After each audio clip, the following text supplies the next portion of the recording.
नमस्कार, the Janata live देख रहे हैं आप और मैं हूं आपके साथ पूजा। इस वक्त हम मौजूद हैं प्रेस क्लब में और यहां से आज भारत में भूख की चिंताजनक स्थिति, इस पर एक चर्चा हुई। चर्चा में तमाम लोग शामिल थे, जिसमें हमारे साथ अंजलि भारद्वाज हैं, वो भी उस पैनल का हिस्सा थी।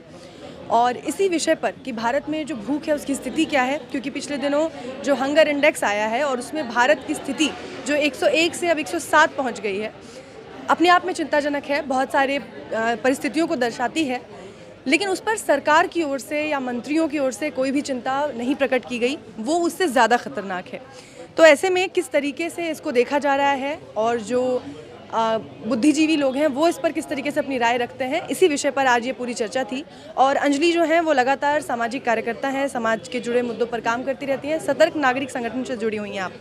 तो अंजलि, सबसे पहला सवाल ये है कि भारत में भूख को लेकर इस तरीके से चिंता, उस पर इस तरीके से संवाद करना या उस पर पीसीस करना, गवर्नमेंट इस पर बिल्कुल ध्यान नहीं देती। गवर्नमेंट के लिए जो मुद्दे हैं वो क्लियर हैं कि इलेक्शंस में हम किस पर बात करते हैं, गवर्नमेंट किस पर नारे लगाती है, मंदिर बनाना है, मस्जिद बनाना है, कौन से विषय हैं वो हमें साफ दिखते हैं। ऐसे में आप लोगों की ये कोशिश कैसे पहुँचेगी सरकार तक?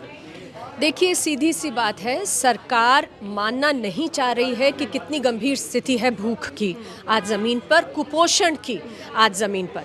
लेकिन अगर आप आंकड़ों पे भी ना जाएं, केवल आप जाके बस्तियों में, गांव में देखें कि हालात क्या हैं, किस तरह से बच्चों की ग्रोथ स्टंट हो रही है, किस तरह से कुपोषण और भूख से लोग पीड़ित हैं, आप खुद ही समझ जाएंगे कि वास्तविक क्या स्थिति है। मैं सीधी बात करना चाहती हूँ प्रधानमंत्री गरीब कल्याण अन्न योजना की। जब से कोविड आया है, प्रधानमंत्री हर बार आकर ये ऐलान करते हैं कि मैं 5 किलो एक्स्ट्रा राशन हम लोग देंगे उन लोगों को जिनके पास राशन कार्ड है, जिनको ऑलरेडी 5 किलो राशन मिलता है सरकार से सब्सिडाइज्ड रेट्स पर। और ये कहा जाता है कि इसलिए हो रहा है क्योंकि हम जानते हैं कि कितना डिस्ट्रेस है, क्योंकि कोविड हुआ है। अब ऐसे में उन लोगों का क्या जिनके पास राशन कार्ड भी नहीं है, तो ना उनके पास प्रधानमंत्री गरीब कल्याण अन्न योजना पहुंच रही है और ना ही पीडीएस के तहत जो उन्हें 5 किलो राशन मिलना चाहिए वो पहुंच रहा है। और आज सबसे गंभीर स्थिति ऐसे लोगों की है। कितने लोग हैं ऐसे? करोड़ों में संख्या है। और ये सीधी बात है कि 2011 के बाद हमारे देश में सेंसस नहीं हुआ है। सरकार ने खुद सुप्रीम कोर्ट को लिख के कहा है कि अभी हमारा सेंसस करने का कोई अपॉर्चुनिटी नहीं है, हम नहीं करने वाले। और उस कारण से जो तमाम 12 करोड़ 15 करोड़ लोग हैं जो कि 2011 से भी आज छूटे हुए हैं, उनके पास भी राशन कार्ड नहीं है।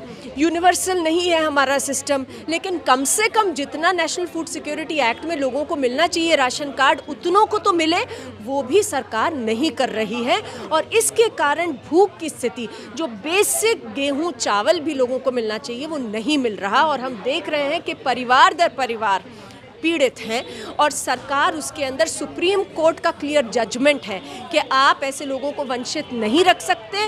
भूख की बड़ी समस्या है, लोग पानी पीकर पेट पर कपड़ा बांधकर सो रहे हैं, ये सुप्रीम कोर्ट जज कह रहे हैं।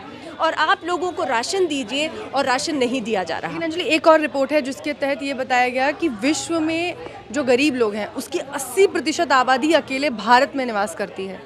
जब इतने बड़े बड़े आंकड़े हैं, आए दिन रिपोर्ट्स आ रही हैं, हमारी रैंकिंग बद से बदतर होती जा रही है, लेकिन उसके बाद भी यहाँ जो नैरेटिव चल रहा है वो ये है कि भारत विश्व गुरु बनने वाला है, भारत प्रोग्रेस कर रहा है, बाकी कंट्रीज़ में हमारी वाह वाह हो रही है। तो ये जो अलग अलग फैक्ट्स दिखाए जा रहे हैं, इससे लोगों का ध्यान हटाना और इन मुद्दों पर लाना क्या ये आसान है? जी देखिए, बिल्कुल हो रहा है ये काम कि असली मुद्दों के ऊपर फोकस नहीं हो रहा।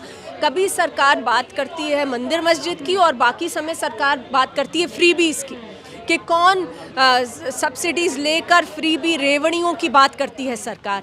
असली मुद्दा जो भूख का है, जो कुपोषण का है, बच्चों की कुपोषण का है, उसके ऊपर चर्चा नहीं हो रही। हम लगातार कह रहे हैं कि पोषण होने के लिए केवल गेहूं चावल इनफ नहीं है, फूड बास्केट को एक्सपैंड करना पड़ेगा। आपको बच्चों को हरी सब्जी, दाल, अंडा, इस तरीके की चीज़ें बच्चों तक और भी लोगों तक पहुंचानी होंगी, जिससे कि पोषण का भी तो ख्याल रखा जाए।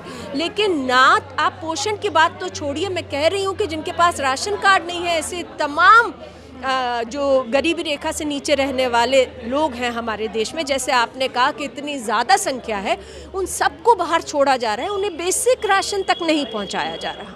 इसी मेल न्यूट्रिशन के लिए एक प्रोग्राम लाया गया था मिड डे मील का, ताकि बच्चों को एटलीस्ट एक समय का ढंग का खाना मिले, प्रोटीन मिले और उसके तहत उनके जो ग्रोथ है वो अच्छे से हो।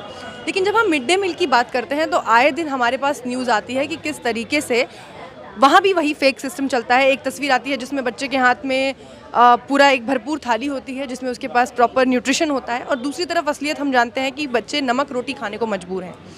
तो ये जो स्कीम्स आती हैं, जिस तरीके से प्रधानमंत्री खाद्य योजना आई थी, तो ये तमाम स्कीम्स आती तो हैं, लेकिन आने के बाद फिर वही फ्लॉप स्टोरी हो जाती है इनकी। तो इन स्कीम्स का आखिर क्या फ़ायदा जब ये लोगों तक पहुंच नहीं पाती और सरकार इसे अच्छे से रेगुलेट नहीं कर पाती? देखिए, दोनों चीज़ें हैं। पहली चीज़ तो ये है कि आप मिड डे मील में बच्चों को दे क्या रहे हैं। जो मैं कहती हूँ कि सही से भी अगर डिलीवर हो, अगर आप सही से बच्चों को दाल, हरी सब्ज़ी, अंडा, फ्रूट, ये सब चीज़ें नहीं देते तो उनका पोषण कम रहेगा, चाहे मिड डे मील में आप उनको भोजन दे दें। दूसरी चीज़, हम देख ही रहे हैं देश में कि जो उजागर करते हैं असलियत को, जो दिखाते हैं कि बच्चे आज मजबूर हैं मिड डे मील में नमक और रोटी खाने के लिए, ऐसे जर्नलिस्ट्स के ऊपर तमाम तरीके के केसेस ठोक दिए जाते हैं। तो जो सरकार में वास्तव में मंशा हो कि हम मॉनिटर करेंगे कि जो पहुंचना चाहिए पहुंच रहा है कि नहीं, वो तो ऐसे जर्नलिस्ट्स को अवॉर्ड करेंगे, लेकिन कोई सच्चाई सामने ही नहीं आने दी जा रही।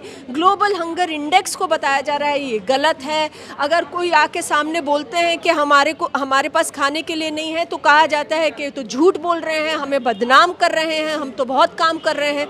तो ये जो तमाम चीज़ें हैं, ये दिखाती हैं सरकार की मंशा नहीं है आज ये समझना कि लोगों में भूख की कितनी समस्या है, और सरकार की मंशा नहीं है कि किस तरीके से पोषण बच्चों तक और लोगों तक पहुंचाया जाए।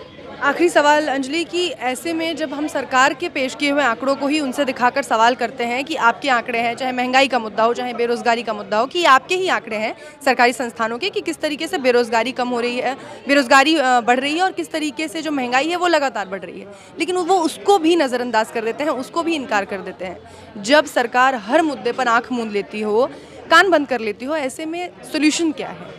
देखिए, ऐसे में सल्यूशन एक लोकतंत्र में दो ही हो सकते हैं। एक तो ये है कि लोग सड़कों पर आकर अपनी बात रखें और अपनी आवाज़ सरकार तक पहुंचाएं। लेकिन आज जिस तरीके से ऐसे लोगों को प्रताड़ित किया जाता है, उन पर केसेस लगा दिए जाते हैं, तो उस भी स्कोप को कम कर दिया गया है। फिर दूसरी जो तरीका है वो है कोर्ट्स का। आप कोर्ट में जाइए, आप आवाज़ उठाइए। हम लोगों ने वो किया है। सुप्रीम कोर्ट में जो माइग्रेंट वर्कर्स का केस था, उसमें ये बाकायदा एफिडेविट डाला गया कि कैसे लोगों के पास राशन कार्ड नहीं है, माइग्रेंट प्रवासी मजदूरों के पास भी नहीं है, वो कैसे भूख से पीड़ित हैं, और कोर्ट ने कह दिया कि आपको राशन देना होगा, ऐसे लोगों को भी राशन देना होगा। कोर्ट ने केंद्रीय सरकार को कहा जिनके पास राशन कार्ड नहीं है, पर सरकार नहीं कर रही। तो ये तो लोकतंत्र में बिल्कुल ही मजाक बना दिया गया है। लोगों के जो मौलिक अधिकार है, भोजन का अधिकार, जो कि लोगों के जीने के अधिकार से जुड़ा है, हमारा संवैधानिक अधिकार है, हर इंसान का, हर नागरिक का इस देश में, उसका उल्लंघन हो रहा है। और सरकार को समझना होगा कि सरकार की मंशा जब तक नहीं होगी तो तब तक ये केवल नकारना कि सारे डेटा गलत हैं, सारे इंडेक्स गलत हैं, उससे फ़ायदा नहीं होगा। Thank you so much Anjali.